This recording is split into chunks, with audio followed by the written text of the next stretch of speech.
And music பற்றி சொல்லணும். ஏன்னா ஆரம்பத்துலேருந்தே வந்து இந்த படத்துக்கு பெரிய ஹைப் இருக்குது வந்து அனி தான். இந்த வாட்டி அவர் வேறு அந்த 10 பிரிச்சுட்டாருங்க, அந்த எமோஜி வேறு போடலை.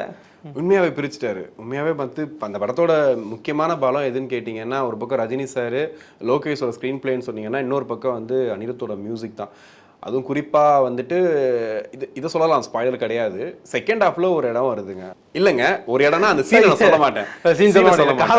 அதான் சீனை சொல்ல மாட்டேன். ஒரு இடம் வருது, அதில் ஒரு வேலை வந்து அனிருத் பார்த்துருக்காரு. ஒரு 20 மினிட்ஸ் கிட்ட இருக்கும் அந்த விஷயம். அதில் நீங்கள் ஃபைட்டு ஹீட்டெல்லாம் ஒரு பக்கம் விட்டுட்டு பார்த்தீங்கன்னா, அந்த க்ளோஸ்அப் ஷாட்ஸு நிறைய விஷயங்கள் இருக்குது. அது வந்து சர்ப்ரைஸ் தான் உண்மையாகவே. உண்மையிலே வந்துட்டு இவங்க என்னதான் ரிவீல் பண்ணி அப்படிலாம் நீங்கள் வந்துட்டு ட்விட்டர்லேயே பார்த்துட்டே போனாலுமே, நீங்கள் தியேட்டரில் பார்க்கும்போது அது மூமெண்ட்டு தாங்க. பயங்கரமாக வந்து குக் பண்ணியிருக்காரு. இன்ட்ரோல் பிளாக் ஆப்வியஸ்லி வந்துட்டு லோகேஷோட இன்ட்ரோ எப்படி இருக்குன்னு தெரியும் இன்ட்ரோவல்லையே. அங்கே கமல் சார் வந்துட்டு விக்ரமில் வந்துட்டு ஆரம்பிக்கலாமான்றாரு, இவர் முடிச்சிடலாமா அப்படிங்கிறது தான்.